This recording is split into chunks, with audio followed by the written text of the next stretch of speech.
Hey friends, so today I wanted to talk about everybody's favorite subject, periods. More like it's every feminist's favorite subject. I don't know why, but eventually every feminist will bring this shit up. Trying to destigmatize periods is a long-standing tradition among feminists. Let's figure out why whilst we review this video from Marina Shutup called, What Are Period Panties? Destigmatizing Menstruation. Warning, if you're eating or just ate, you may want to pause this now and wait.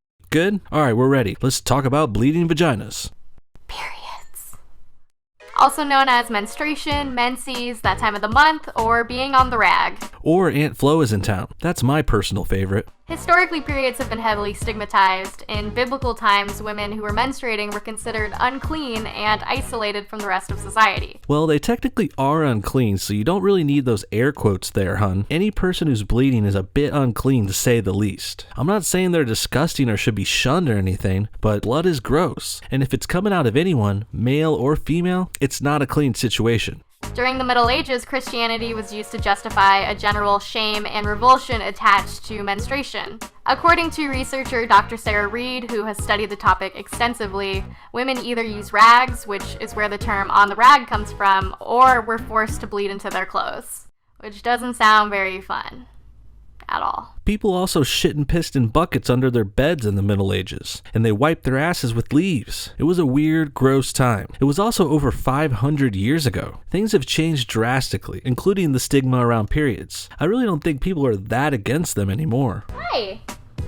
What are you doing? He's helping. What happened if you had bad cramps? Too bad, because the church banned the use of pain relief medicines for menstruation. So it wasn't as simple as popping a Tylenol or a Midol.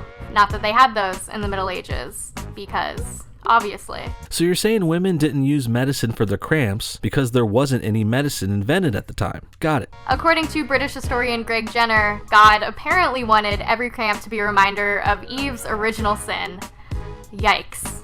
In the 19th century, doctors grew concerned about the sanitariness of simply bleeding into one's clothes, which is how the feminine hygiene industry began. What is up with the air quotes, Marina? Are you suggesting there isn't a feminine hygiene industry? Ever heard of tampons, pads, douches, or makeup remover? I'm not sure if this had to do with the actual hygiene of menstruation, or if cis men were just like, ew, gross, periods.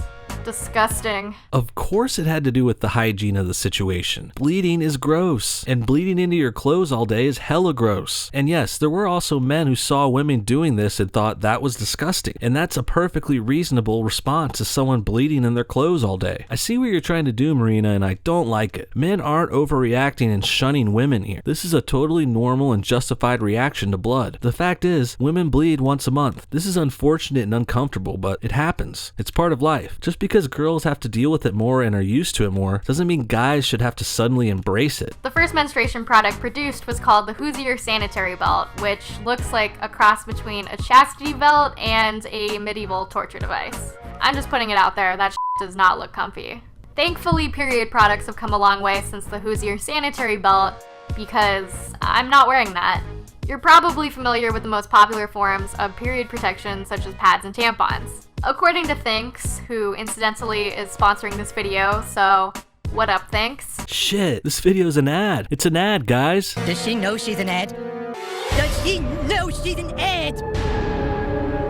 So, this is where these little babies come in. This particular fit is Hip Hugger from Thinks' line of period underwear, or period panties. According to Thinks, these are moisture wicking, antimicrobial, absorbent, and leak resistant, which are all good things, I think.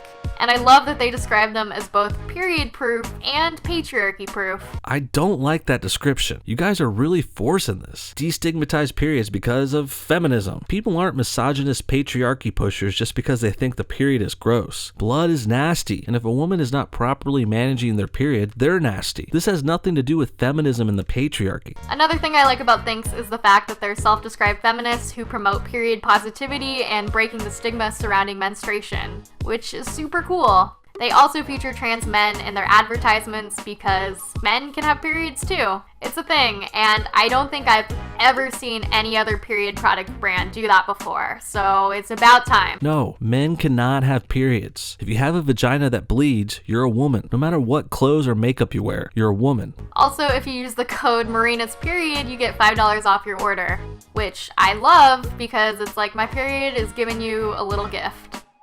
So, from my ovaries to yours. Basically, the reason feminists like talking about their periods is because they're bitter and jealous. Or in this case, Marina is getting paid to talk about it. The period is an uncomfortable, gross situation women have to deal with monthly. It's an unfortunate biological effect that I do empathize with, but that doesn't make it less gross. And the common stigma, if you want to call it that, is just people having the proper, disgusted reaction to blood. Feminists need to let this go. Destigmatizing periods is probably one of their silliest causes, and it needs to stop. It's time to stop!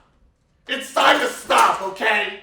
Just imagine you know a guy at work who had a health condition with his bowels. Every once in a while he could not control his butt, so he would leak poop out for a couple days a month. Now that sounds horrible and disgusting, but it is manageable with the right hygiene products and outfits. You might not even know he had this leaky butt unless he told you. Now what would you think if the guy went around the office trying to destigmatize leaky buttholes? He might say, "It's no big deal. I just leak poop once a month. Come on guys, don't be grossed out. That's what the patriarchy wants you to do." Sounds pretty fucking ridiculous, right? Well, that's exactly what women sound like to men when they want to try and destigmatize periods. Just give it up, ladies. Accept the loss and be happy you don't have a dick and balls hanging between your legs. Those are the most fragile organs in the world. One hit, even a soft one, can take down a man in seconds. And then there's also boners and all kinds of hair men have to deal with. Periods are probably worse, sure, but guys have their issues too. And you don't see us trying to force them onto women. Thanks so much for watching, guys. What do you think about destigmatizing periods? What do you think Marina's thinking? How much do you think Marina got paid to talk about period panties? Comment below, and thanks again for watching No Bullshit. See you next time.